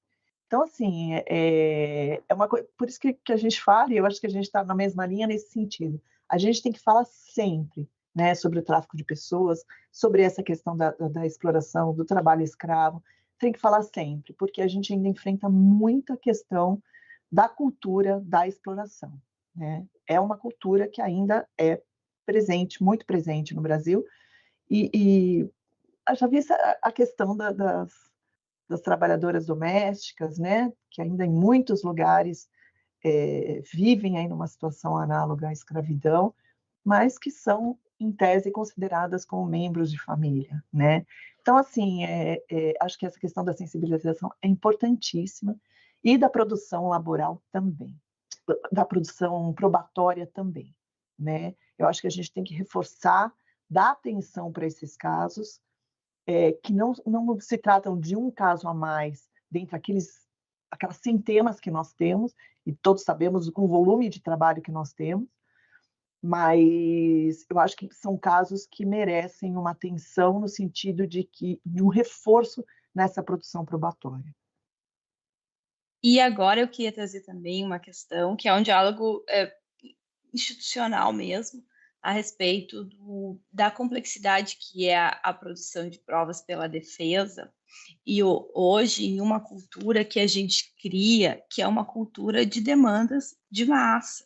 Essa cultura de demandas de massa, ela não se aplica a uma atuação no processo penal. Na minha carreira como DPU, eu atuei 9 anos em um ofício criminal. E muitas vezes, os ofícios criminais, muitas vezes são ofícios gerais, e os números de produtividade, eles são qualificados como se um processo penal ele fosse um processo linear, em que um ato processual é mais um em uma cadeia de 5, 6 audiências diárias, né? A época que eu atuei no ofício criminal, eu atuava no ofício criminal militar, federal e eleitoral. Então, nós tínhamos audiências de manhã, de tarde e às vezes à tardinha na justiça eleitoral. E muitas vezes no final do dia eu tinha que dar conta de substituições em outros ofícios, então essa dinâmica de trabalho, ela não viabiliza uma atuação defensiva. Essa dinâmica de trabalho faz com que a gente tenha que, eu estou fazendo uma reflexão que, como eu estava falando de investigação defensiva, com que a produção de provas muitas vezes seja contato com algum familiar que vai juntar alguma prova, porque no outro dia já tem que produzir prova em relação a outro processo. E aí, quando a gente especializa a atuação, que nem é feito, tem sido relatado brilhantemente pela doutora Estela em relação à Unidade Nacional do Tráfico de Pessoas, existe um reconhecimento de que essa atuação em casos de tráfico de pessoas, em casos específicos e com uma especialidade temática, vai contribuir com que haja uma investigação mais aprofundada, com que haja por parte do Ministério Público, que haja inclusive o reconhecimento da necessidade de asfixia de organizações criminosas, que tem sido uma palavra já utilizada até pelo governo, então, em relação a uma atuação estratégica em relação às organizações criminosas, mas que, em contrapartida, na defesa também há uma necessidade de priorização de processos e redução de volume para os defensores que necessitam fazer esse tipo de investigação e efetivamente contribuir para uma atuação estratégica, que é a atuação estratégica e a atuação em casos concretos, nesses casos de intersecção entre tráfico de pessoas e outros crimes, né? Só esse parênteses que eu acho que também contribuiria bastante com a elucidação de casos e com até uma maior índice de sucesso em relação a absolvições, o que não desqualifica a atuação da defensoria como um todo, só essa reflexão em relação à quantidade de processos e à complexidade desses. Obrigada, Ana. A gente tem exatos 30 minutos para perguntas, para considerações. Eu vejo que a gente tem aqui um membro do Poder Judiciário, o doutor Guilherme Baltrame, né, juiz federal. nos acompanhando. Obrigada pela participação e sinta-se à vontade também, doutor Guilherme, para trazer algumas reflexões sobre colocando a perspectiva até do Poder Judiciário, né, sobre o tema. É um espaço de diálogo e quanto mais a gente tem mais considerações, acho que enriquece mais a nossa manhã aqui. Então, quem quiser falar alguma coisa, trazer alguma pergunta, é só levantar a mão e a gente continua o nosso bate-papo. Ana, enquanto ninguém levanta a mão, aproveitando aí, só para deixar uma brecha, e só aproveitando aí a fala da Ana Luísa, só colocar um pouco da experiência dessa unidade, isso de forma muito rápida. A gente ainda não tem um ano, né? Ela foi criada em 2000, a Unidade Nacional de Enfrentamento ao Tráfico Internacional de Pessoas, Contrabando de Imigrantes, no âmbito do MPF. Ela veio como uma resposta institucional necessária para melhor tratar dessas temáticas, né? Nós víamos, né, numa análise de números, poucos processos, a gente tem uma visão piramidal, né? Então, assim, há vários casos acontecendo, poucos sendo investigados, menos ainda sendo processados e quase nenhum sendo condenado, né? E diante dessa análise, passamos por uma reflexão institucional e vimos essa necessidade, né? Até porque em todos os outros países aqui, quase todos ibero-americanos, há essa especialização. Então, criou-se essa unidade vinculada à Secretaria de Cooperação Internacional, justamente porque a gente só trata de crimes transnacionais, e até para melhorar essa comunicação de cooperação direta e avançar um pouco nesse sentido. E a gente vê essa especialização como uma muito boa prática, sabe? E que, enfim, poderia ser pensada aí por outros órgãos, pela Defensoria Pública. A gente conversa isso muito com a polícia, porque na polícia também quem trata desses crimes geralmente são as DELINSTs, né, que cuidam também de crimes eleitorais. Então, em período eleitoral fica muito complicado, porque eles não têm pernas, né, para lidar tão bem com essa temática, mas a gente vê isso tem visto isso como um resultado muito positivo.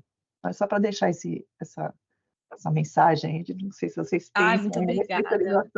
mas que tem funcionado muito bem. Muito obrigada, doutora Estela. Eu também gostaria de cumprimentar o doutor Guilherme Beltrame, com quem tive o prazer de atuar perante a sua jurisdição em Porto Alegre. Prazer, doutor Guilherme.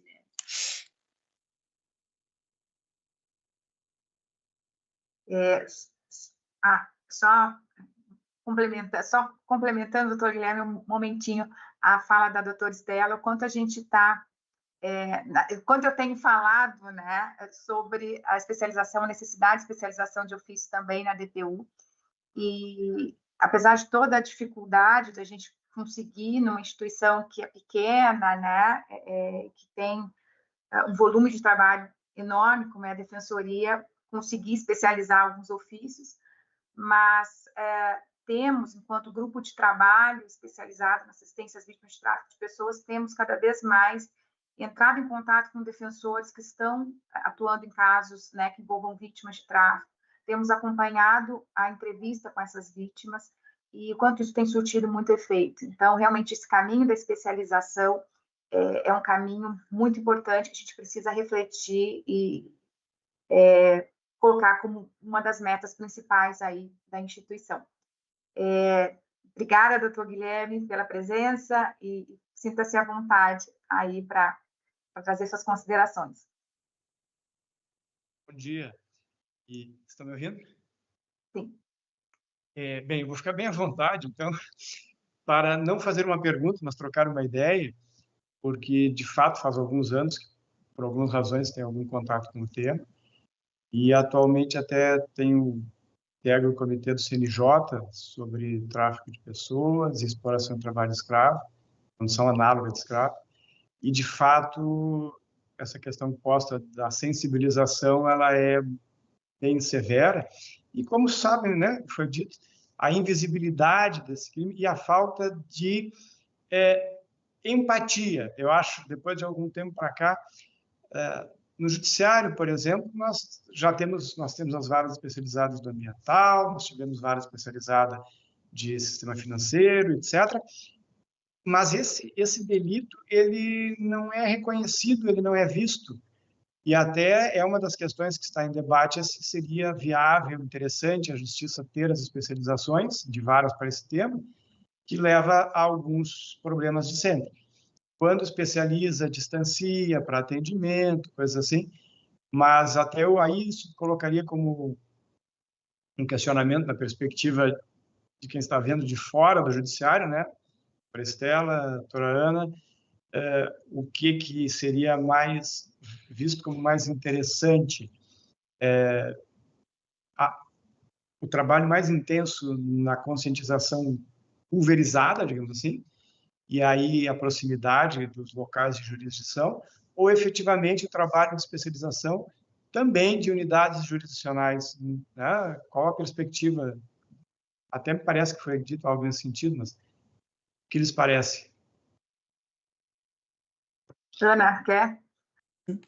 Bom, primeiro, obrigada, doutor Guilherme, pelo questionamento, e a minha posição não é uma posição institucional, é uma posição a qual eu reputo aqui pessoal, é um evento institucional, mas eu vou expor a minha posição pessoal. Em relação a uma atuação especializada do Ministério Público, eu achei muito importante essa Unidade Nacional do Tráfico de Pessoas, mas em relação especificamente às especializações do Poder Judiciário, ela tem sido uma questão justamente que tem se deparado com a territorialização, né? A desterritorialização. É uma questão que ela perdura, né? Desde a questão das varas regionalizadas, do TRF4, até a ideia da Justiça 4.0 para processos cíveis, né? Então eu realmente, em uma reflexão inicial feita, ainda há alguns anos tenho pensado que a proximidade do jurisdicionado e das características locais, por exemplo, Santana do Livramento, né, que é uma região de fronteira, tem suas peculiaridades regionais, suas peculiaridades locais. Talvez se distanciar muito, talvez a despeito de uma especialização, talvez fosse prejudicar essa proximidade do jurisdicionado e das questões locais. Mas eu trago isso mais como um contraponto, justamente porque institucionalmente eu não sei se ainda há alguma posição formada. Obrigada. Meu posicionamento, assim, quando a gente fala em tráfico de pessoas, não tem receita de bolo em aspecto nenhum, em lugar nenhum. Né? A gente fica tentando direcionar, raciocinar um pouco o que seria mais efetivo ou não. Então, assim, é claro que a especialização no Poder Judiciário, ela pode ser muito interessante, no sentido de que os juízes, né, passam, a gente está falando de um 149A, entrou recentemente, né, no Código Penal, a gente está falando de um delito que precisa ainda ser não só estudado, mas, enfim, compreendido de uma maneira ampla, né, é uma prática aí que precisa de um cuidado multidisciplinar e tudo isso vai passar pela atuação de cada uma de nossas instituições, né? O que eu vejo hoje, assim, em termos de isso trabalhando, tá? Já no âmbito do CONATRAP, a gente sempre em muitas reuniões discutindo protocolos de atuação para vítimas brasileiras que regressam de outros países, trabalhando na construção do 4º Plano Nacional, e aí nessas reuniões intensas com diversas instituições e discutindo boas práticas, casos, seminários, enfim, o que eu observo hoje? Eu acho que a gente tem os desafios maiores estão nas duas pontas, tanto nas polícias, que são muitas vezes né, as instituições que têm o contato inicial com as vítimas, de conseguirem identificar e diferenciar quem é a vítima, quem não é. Já ouvi relatos, né, de policiais dizendo o seguinte: olha, às vezes a gente chega num determinado local, numa residência, por conta de uma denúncia de violência doméstica. na verdade, é uma situação de tráfico de pessoas ali, mas a gente não enxergou. Então, assim, essa reflexão veio muito tempo depois do momento, né, da abordagem ali. Então, eu acho que a gente tem uma dificuldade aí no início, como a gente tem uma dificuldade também no Poder Judiciário. Enfim, eu brinco muito, cara, Defensoria Pública é a instituição que põe o pé na lama, né? A gente participa das operações, a gente veste bota, a gente vai para a floresta, a gente vai atender assistido em todo lugar. E isso talvez nos traga uma proximidade com a população, com a situação um pouco maior e também uma sensibilização maior. E eu sinto essa dificuldade no Poder Judiciário, né? A gente vê pelas decisões que são dadas, porque claramente é um delito que tem uma dificuldade muito grande de comprovação e que você tem que ter uma condução um pouco diferenciada e mais sensibilizada mesmo. Agora, se a especialização seria mais interessante, talvez uma especialização não nos moldes, né, que o MPF fez. A gente tem no MPF o quê? 4 ofícios, né, com atuação nacional, né, em primeiro grau, e 2 ofícios no âmbito recursal, né, Estela? Talvez não nesse formato, mas talvez assim em cada localidade a gente tem um ofício com mais de uma até especialização, mas não é uma vara em determinado assunto, mais tráfico de pessoas, porque a gente vai ter muitos juízes trabalhando no tema, mas assim comprometidos com aquele tema, com aquele assunto, estudando melhor, com mais casos na sua mão, e aí ele consegue identificar, né, as nuances de cada situação, e talvez a gente consiga ter um olhar e uma condução diferenciada e mais sensível, né, como a gente tanto discute aqui, ser importante nesses casos, né? Então, essa é a minha humilde opinião. Não sei se Estela gostaria de se manifestar também. Quero sim. Muito prazer, doutor Guilherme. Acho que não nos conhecíamos, mas, como a Ana falou, no Ministério Público Federal, nós criamos essa unidade especializada com 4 ofícios só, com atribuição nacional. É o primeiro formato que nós temos de ofícios com atribuição nacional dentro da instituição. São 4 ofícios em primeiro grau e 2 ofícios cumulativos em segundo grau. Então, por exemplo, eu ocupo um dos cumulativos com atribuição nacional também, mas tenho o meu ofício criminal cumulando. Isso permite o quê? Uma continuidade de acompanhamento, né, dos processos, e a gente pensou muito a respeito disso, dessa proximidade, dessa falta de proximidade, muitas vezes, com a situação, porque são 4 ofícios, um no Rio Grande do Sul, um em Minas Gerais, um em São Paulo e um em Brasília. Isso com atribuição nacional. E a gente pensou muito, puxa, ali no norte, né? O ofício de DF é que tem atribuição ali para aquela região norte. A gente fala em Rondônia, em Roraima, a gente tem muitos casos, muitos casos. E, claro, proximidade ajudaria muito, mas eu acho que nessa temática de tráfico de pessoas, a gente tem um sistema de justiça que é uno, né? E que, embora tenha ali, muitas vezes, uma cultura, né, regional um pouco diferente, a gente tem que pensar que o sistema de justiça é um, né? E tem que ter uma coerência também nesses julgados. E acho muito interessante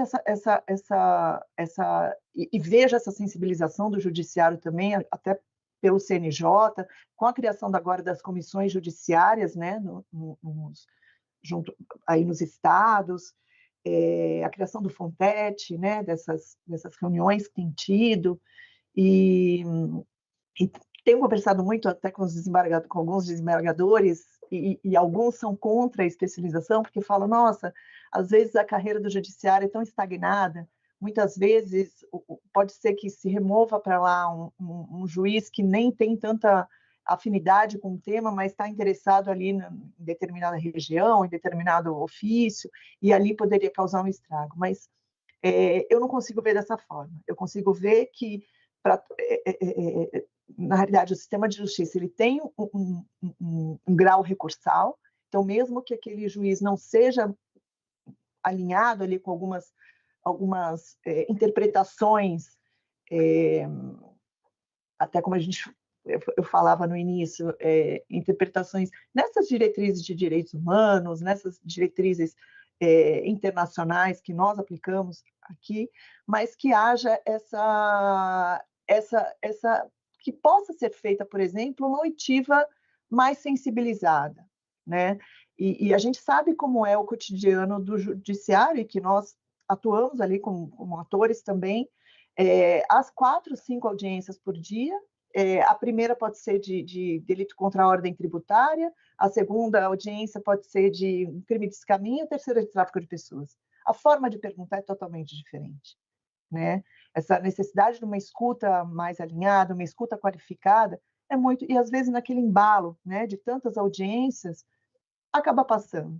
Então, acho que sim, são crimes que nós que estamos que atuamos, né, em âmbito federal, não temos muitas vítimas, pessoas físicas, assim, né, que envolvam essa questão de direitos humanos. A gente tem muito crimes cometidos contra o Estado, né, crimes e não estamos muito acostumados, né, na atuação concreta do princípio da não revitimização, na atuação concreta, né, de como preservar aquela vítima. E eu acho que está aí a grande importância dessa especialização. Então, eu sou muito entusiasta assim, de que seja, inclusive no judiciário, sabe? Que possa, por exemplo, como tem as áreas especializadas em júri, que são cumulativas com outras, né? Com outras matérias, que pudesse também, em cada subseção judiciária, haver uma vara especializada, mesmo que parcialmente, nessa temática. Obrigada, doutora Estela. Não sei se o doutor Guilherme quer finalizar. A gente também, estou vendo que a gente tem algumas perguntas pelo YouTube, uma participante do Paraguai. Então, se o doutor Guilherme quiser fazer algumas considerações, depois a gente passa para o Wilson, que é o nosso servidor que está nos apoiando, para ele trazer, então, as considerações e as perguntas do YouTube. Doutor Guilherme? Muito obrigado. Até poderíamos... O debate seria longo, né? A troca de ideias, mas vamos... Muito obrigado pelas respostas e vamos ver as demais participações. Desde já, cumprimentos. Obrigada. Bom, pessoal, muito interessante, né, o debate. No YouTube houve bastante manifestação, sobretudo elogiando as palestrantes. Carla Aguiar falou parabéns, foi ótima fala, doutora Ana, da Lila Figueiredo também. Bem, tem duas perguntas aqui interessantes. A primeira é do Roque Patucci. Ele primeiro começa dizendo parabéns pelas exposições, vão diretamente ao encontro do que nós, a sociedade civil, que atendemos e acompanhamos as vítimas, vemos, presenciamos e nos deparamos constantemente. E aí ele faz a pergunta: quando uma pessoa é resgatada do trabalho análogo ao de escravo pelos órgãos públicos, até onde aprofunda a escuta para reconhecer se há tráfico de pessoas ou ameaças para ser mulas? E a segunda pergunta é da Nath Gomes. Ela se identifica, ela fala que é do Paraguai. Ela faz a pergunta em espanhol e eu vou tentar traduzir aqui. Ela diz basicamente com relação aos os desaparecimentos de menores de idade nos últimos anos, existe alguma porcentagem alta de que esses desaparecimentos estejam relacionados com o tráfico de pessoas? Então, foram essas duas perguntas realizadas no YouTube. Querem, como vocês pretendem fazer, Estela, Ana, querem direcionar? Doutora Estela, pode responder primeiro, que depois eu complemento. Vamos lá. A primeira pergunta, eu já não lembro. A segunda pergunta é sobre os desaparecimentos de menores, né? Exato, doutor. Há, inclusive, um estudo desse no âmbito do Congresso Nacional, né, sobre essa existência aí de uma ligação entre o desaparecimento de menores e o tráfico de pessoas, né? No âmbito do Ministério Público Federal, a gente ainda não tem casos específicos em relação a isso, pelo menos da UNTC, tá? Que é mais recente. Mas a gente tem que pensar na invisibilidade do tema e na subnotificação dessa temática, né? Então, assim, eu acredito piamente que haja, mas a gente ainda não tem dados concretos nesse sentido. Agora, em relação à primeira pergunta, podia repetir, por favor, Edwilson? Repito sim, doutora. Ele pergunta: quando a pessoa é resgatada de trabalho análogo ao de escravo pelos órgãos públicos, até onde aprofunda a escuta para reconhecer se há tráfico de pessoas e ou ameaças para serem mulas? Tá. Olha, a invisibilidade é tão grande que muitas vezes até os representantes dos órgãos públicos acabam não vendo, né? E por isso que a gente bate tanto na tecla dos sinais indicadores, sabe? Identificação precoce, porque muitas vezes passa batido. São tantos crimes envolvidos, o tráfico de pessoas, ele nunca vem sozinho, né? Ele sempre vem acompanhado de outros crimes. Então, assim, quando por exemplo, num caso corriqueiro, né? A gente recebe uma informação do Paraguai, por exemplo, e que tem uma vítima paraguaia aqui. E a gente vai ver tal, e quando vai fazer a autuação, quando a gente vai ver, tá, na Polícia Civil, o agente foi indiciado por cárcere privado, né? Mas espera aí, é uma vítima de outro país, mas por quê? Porque é a primeira coisa que se vê. A vítima estava presa numa casa e a cárcere privado. Então, assim, a pessoa não consegue visualizar aquilo maior. O crime de tráfico de pessoas, ele é um crime bastante complexo, né? São 8 verbos, 5 meios, 5 finalidades que têm que ser conjugadas. Muitas vezes essa conjugação é difícil, né? Porque às vezes você tem o começo e o fim, mas não tem um dos meios. Enfim, e as pessoas não enxergam, e as pessoas não enxergam, o aplicador também não enxerga. Então, assim, a minha resposta é, precisaria sim, é possível que isso seja identificado, mas para isso tem que ter a sensibilização, né? Até para os atores que estão ali, principalmente para aquele agente de fronteira, né, o agente de migração, para o auditor fiscal, auditor do trabalho que está ali numa autuação. E isso tem sido colocado, e não só por eles ali, mas pelo policial que vai fazer ali o flagrante, pelo membro do Ministério Público que vai estar ali na audiência de custódia, enfim, pelo defensor público. Então, assim, precisa enxergar. E por isso, volto ali ao que eu já falei antes, a gente tem que falar do tema, a gente tem que colocar, porque, assim, nós temos números muito pequenos, muito pequenos. E eu, assim, não consigo acreditar que não haja tráfico de pessoas no Brasil, né? Assim, é inacreditável. Então, assim, eu acho que a questão é a visibilidade, é a sensibilidade, a sensibilização e aí sim a identificação desses casos, inclusive nessas autuações por trabalho escravo mencionadas aí na pergunta.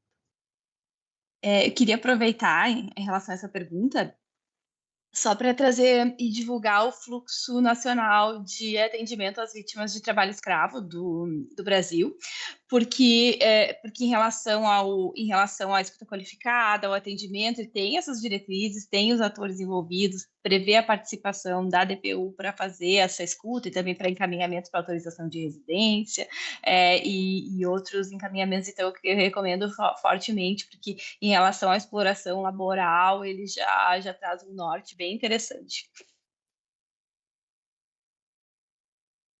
Só completando, assim, e puxando aí, né, um pouquinho da fala da Ana Luísa, tanto o fluxo nacional, né, que é utilizado aí, tendo os auditores fiscais como coordenadores das ações de fiscalização, e é uma fiscalização com a participação de diversas instituições, né, falta o Poder Judiciário lá para a gente conseguir resolver mais rapidamente as demandas, mas a gente tem o Ministério Público do Trabalho, Ministério Público Federal, Defensoria Pública da União, Polícia Federal e os auditores, todos juntos, né, trabalhando aí no grupo móvel interinstitucional de trabalho escravo. Então, eu já tive a oportunidade de participar de várias fiscalizações desse grupo, e aí isso que é importante, esse grupo existe não nessa configuração, mas eles têm mais de 20 anos, né, de expertise, fiscalizando denúncias de trabalho escravo, especialmente em áreas rurais e tal. Então, assim, quanto esse tempo, né, esse longo tempo de expertise trouxe um trabalho muito mais denso e efetivo, né? Quando a gente escuta uma vítima, quando a gente chega num local e várias instituições estão olhando o mesmo aspecto, diversos aspectos da mesma situação. Então, acho que a gente precisa também avançar. O POP-TIP, que é o Protocolo Operativo Padrão de Tráfico Internacional de Pessoas, que foi capitaneado pelo Ministério da Justiça, com a participação de todas as instituições ali que integram o CONATRAP, e sociedade civil, enfim, também foi um passo muito importante, né? E a gente tem avançado muito ali no atendimento, na assistência às vítimas brasileiras de tráfico internacional de pessoas, né? Desde o momento em que ela contata o consulado brasileiro no exterior até quando ela chega aqui, há todo um trabalho coordenado entre as instituições. Então, eu acho que a gente tem avançado bastante na compreensão de que precisa haver uma escuta qualificada e em muitas situações eu consigo identificar vários casos em que a gente fez encaminhamentos assim brilhantes, casos que eu tenho alegria de comentar, de trazer, de discutir, como a gente vê outros também que você fala, meu Deus, né? Que caminhamento foi esse, por diversas circunstâncias, o desfecho não foi o melhor. Então, eu acho que a gente já avançou bastante, mas a gente ainda tem muito para fazer em termos de escuta qualificada e assistência às vítimas, né? Então, eu queria só trazer essa consideração. A gente tem 3 minutos, eu vi uma última pergunta, rapidinho, nesses 3. O Estado brasileiro, feita pela Dalila Figueiredo, das BRAD, se o Estado brasileiro está preparado para trabalhar nas regiões de fronteiras. Em 1 minuto e meio, cada expositora, se quiser tentar responder, eu agradeço, e a gente encerra o nosso bate-papo de hoje, em seguida. Essa pergunta é maravilhosa. Eu trabalhei no Ministério de Direitos Humanos e até pouco tempo atrás, e é um desafio, porque precisa de servidor, servidora, precisa de policiais, precisa de defensores, precisa da presença do sistema de justiça como um todo. Então, ela é uma pergunta estruturante. Que exige orçamento, concurso público, provimento de cargos e não somente a saber da nossa realidade, das nossas fronteiras, né? Mas muito obrigada pela pergunta.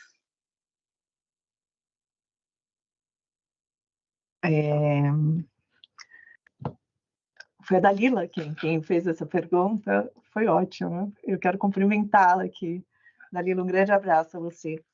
O Estado brasileiro ele tem só de fronteira seca mais de 16 mil quilômetros, né? É um grande desafio. Eu acho que não só no enfrentamento ao tráfico de pessoas, mas em toda a proteção da fronteira, a questão da fronteira é uma questão muito complicada, é muito desafiadora. Né? Eu sempre brinco e falo, os Estados Unidos, que tem fronteira com 2 países, né? Ele não consegue controlar a fronteira com o México. Imagine a nós, que temos fronteira com 10 países diferentes, né? E algumas fronteiras algumas partes da fronteira muito problemáticas, né? Principalmente. Não se lhe entende, pois. Oi? Acho que foi algum erro do sistema. Tá.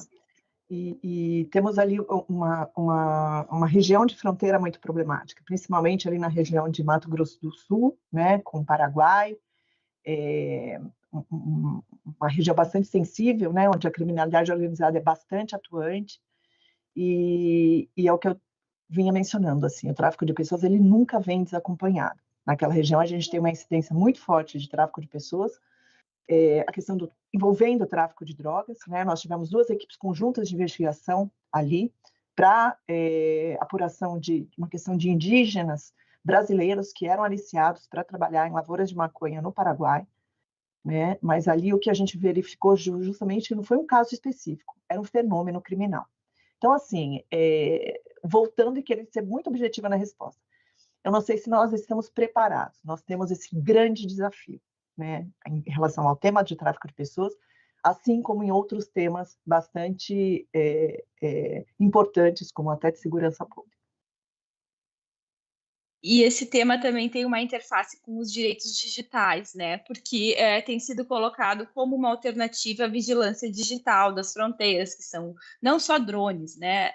Das chamadas muralhas, as chamadas muralhas e muralhas invisíveis, que seriam reconhecimento facial em postos de fronteira para reduzir o uso de pessoal. E a DPU ela tem um grupo que se chama Ética, Direitos Humanos e Inteligência Artificial, que estuda essa relação dos direitos digitais também com vigilância de fronteira, com migrações, enfim. Então, quando eu trouxe a ideia de servidores e pessoal, é justamente agora de uma forma mais explícita também para fazer um contraponto dessa solução de somente uma vigilância digital nas fronteiras, porque muitas vezes ela viola os direitos humanos, cria estigmas, acaba fechando as fronteiras e outras problemáticas que a gente tem trabalhado e publicado através desse grupo. Minhas queridas expositoras, todos e todas que nos acompanham, muito obrigada. Eu acho que foi uma manhã muito rica, né? A intenção era essa, trazer um debate franco sobre o assunto, cada um trazer a sua perspectiva, né, do seu trabalho, de quanto estuda e tem caminhado aí nesse tema. O último comentário do Roque Patucci aqui no YouTube, dizendo que o tanto de recursos que é investido para prevenção, combate e apoio às vítimas do tráfico de pessoas é o quanto se quer erradicar esse crime.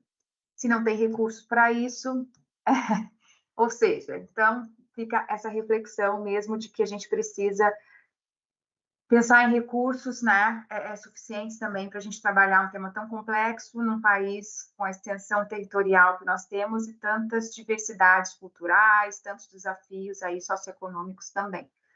Agradeço a presença de todos e todas. Foi uma edição muito especial para mim. Eu acho que a gente teve um debate bem gostoso nessa manhã. E de novo, ressalto, né, para quem perdeu o comecinho, toda a gravação dessa manhã de conversa está no canal do YouTube, no canal da DPU Oficial no YouTube, que fica à disposição lá de forma permanente. Um abraço a todos e todas. Muito obrigada, doutora Estela, doutora Luísa, doutor Guilherme, a todos que nos acompanham nessa manhã. Um abraço. Um abraço. Tchau. Obrigada, bom dia a todos.